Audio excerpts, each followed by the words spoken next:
Welcome to Marketing Monday. I'm Paula Williams. Today we have a question from Nate, and Nate actually has kind of a follow-up from David last week, who had the question about the iPhone. He was saying it is so expensive. How is it possible that they can charge so much money for their product or service? So Nate's question, actually, it was quite a long email, kind of responding to David's concern about, I just can't relate to people who will buy a $1,000 iPhone. That seems like an awful lot of money for what you're getting. Anyway, so Nate finished up his email with this question. I just started a sales position with private aviation, and I have to say I can't relate to some of the customers for the things we sell. Spending tens of thousands of dollars to fly my family on a vacation is so far outside of my experience that I'm having a hard time relating with my customers. How can I convince someone to do something that I'm simply out of the market to do personally? Okay, so Nate, great question, and a lot of folks who are in the market to sell to people who are in the luxury market or the upscale market are in the same kind of a situation. We don't make the kind of money that a lot of our customers make, and that is a totally understandable dilemma or situation to be in. So there's really two problems, and one of them I can help you with and one of them I can't, right? So the first thing that you need to consider, Nate, is this an ethical problem or is this a practical problem, okay? So if it's an ethical problem, how do you feel about people who are spending this much money on a family vacation and those kinds of things? If you feel that there is something inherently unethical about being in the 1%, or about being in, the upper class, or if you feel that there is a limited amount of money in the world and it's a zero-sum game, so every dollar that you make is taking food out of someone's mouth, if that is the way that you feel about money and the way that you feel about economics and things like that, that is a perfectly legitimate way to feel. And if you feel that way, then you should sell everything you own and take vows in a monastery in Tibet. You don't belong in a sales position where your customers are people that you don't like or respect, right? You're not going to be successful, and you're not going to be very happy in that kind of a position. So if it's an ethical situation, I really can't help you. You're going to have to resolve that yourself.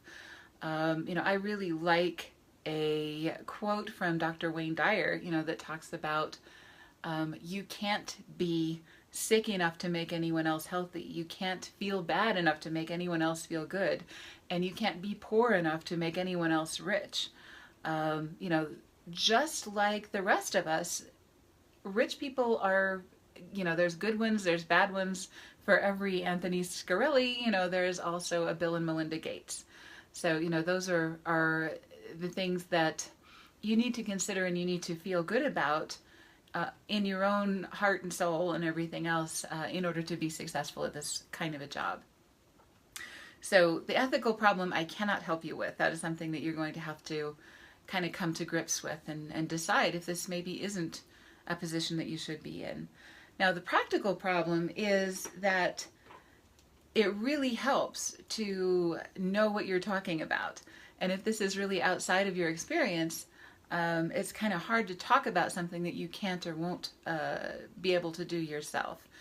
You may not have been to some of these luxury locations. You may not have experienced private travel. You may not know any of those kinds of things and be familiar enough with them to be able to talk about them credibly. So now that part I can help you with. And your employer should be able to help you with that as well. So, what you'll want to do is, take a tour of the aircraft while it's on the ramp, when you have an opportunity to do that. You're going to want to get some of the magazines that your customers read, things like Robb Report, Town and Country, other kinds of things that are in the upscale demographics. And you're going to want to see what's different about the way that people talk about things and the way that people think about things. Now, the biggest shift in mindset that I've seen between, kind of the middle class and the upper class is that the middle class, the primary concern or the primary limiting factor is money, but to the upper class, and to the 1%, to the people that are buying charter flights and other kinds of luxury items, the limiting factor is time. So, that's a shift in mindset that you can actually help yourself jump into and say, now if the limiting factor in my life was time, how would I make decisions differently? And how would I see family vacations, as differently as, if the primary concern was money?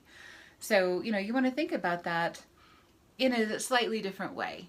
And also, if you can expose yourself to some of the literature and the media that people in your customers' class are consuming, some of the media that they're consuming, if you can spend some time in some of the restaurants and country clubs and other kinds of places that they spend time, then you can kind of get a better grasp on the language they use, the things that they wear, how to look and act like one of them, or at least how to fit into that kind of a situation so that you can feel comfortable with those kind of people.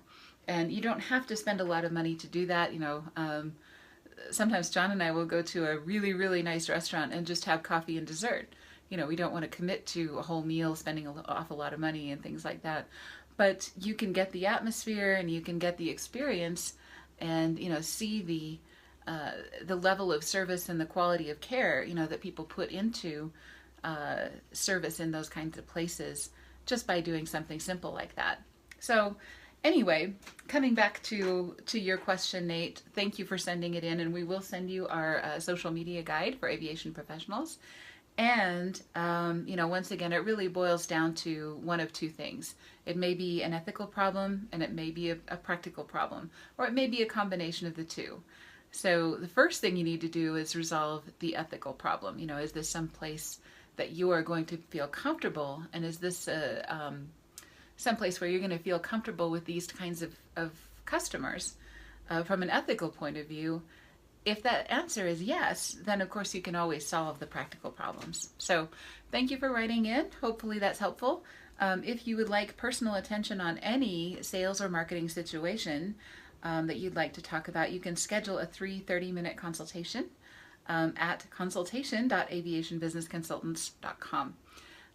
Thanks once again. I'm Paula Williams with ABCI, and we'll see you next week.